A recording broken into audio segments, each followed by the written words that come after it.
Сәлем достар, менің каналыма қош келдіңдер. Бүгін сіздермен бірге кеспеден жасалған диеталық тағам жасаймыз.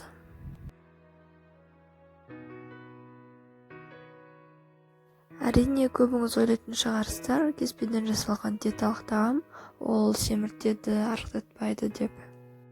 Алайда бұндағы кеспе ол дайын сатып алынған болғандықтан ол семіртпейді. Бұл тағамда басқа да адам денсаулығына пайдалы, дәруменге бай заттар кездеседі. Сол үшін азуға тек қана көкөністер жемей-ақ, осындай қалыпты тағамдар тұтынып-ақ азуыңызға болады. Видеоны көрмес бұрын каналға жазылып, қоңыраушаны баса кетіңіз.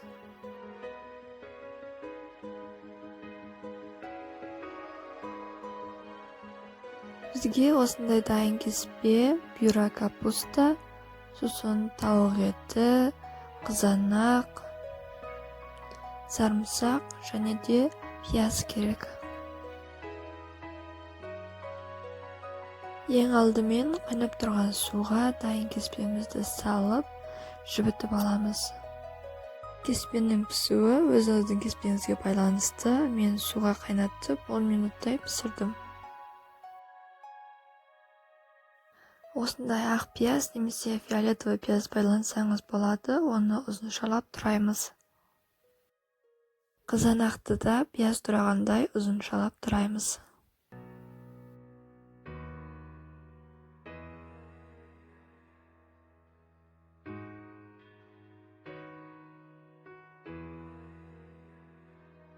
Сарымсақты өте ұсақ етіп тұраймыз. Міне барлық ингредиенттеріміз дайын болды. Қуыратын кезде міндетті түрде зәйтүн майын пайдалану керек. Осындайды тегі қасықтан 1,5 немесе 2 қасық пайдаланасыз.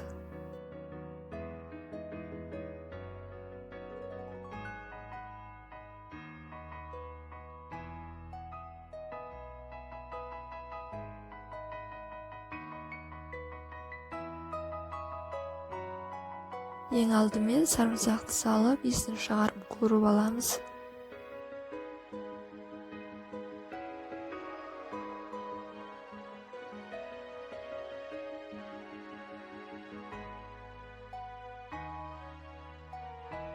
Сосын тұрап алған тауықтың етін салып қуырамыз. Ұзағырақ уақыт қуыру керек, себебі тауықтың еті толықтай пісуі керек.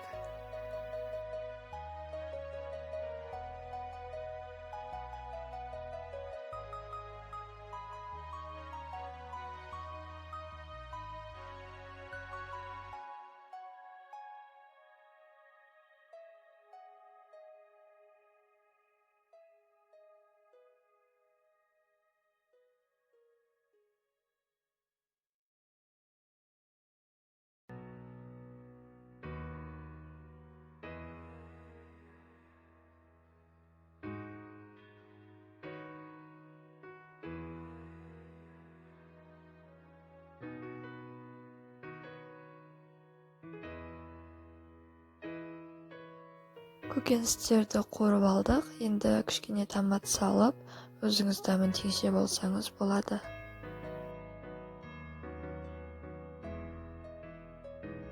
Тағамыңыздың мөлшеріне қарай тұз қосасыз. Дәмді ету үшін қарабұрыш ұнтағында пайдалансаңыз болады. Бәрін жақсылап араластырып болған соң, тағамыңыздың мөлшеріне байланысты кішкене су құйып, ішінде көкөністерін қайнатып аласыз.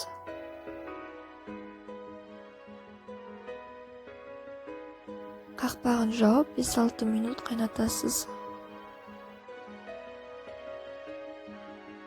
10 минут өтті, кеспеміз дайын болды. Енді оны сүзіп алайық.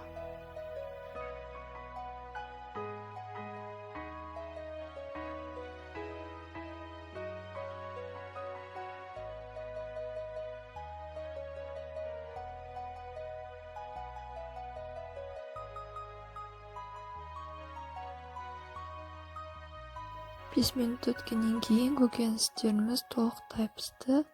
Енді оның ортасын ашып, жақ кеспемізді салып қайнатамыз.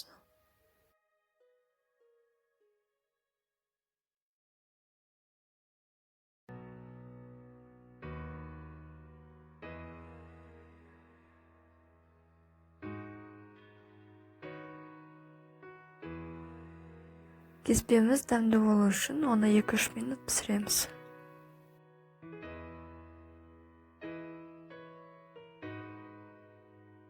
Кеспеміз де бәрі толық пісіп дәмді болды. Енді бұны ыдысымызға сала берейік.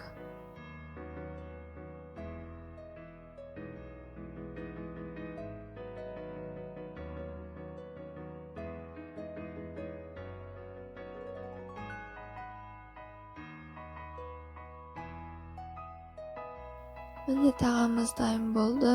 Дәмі де сондай күшті болыпты. Видео ұнаса, лайк басып каналға жазыла кетіңіз. Сұрақтарыңызды комментарияға қалдырыңыздар.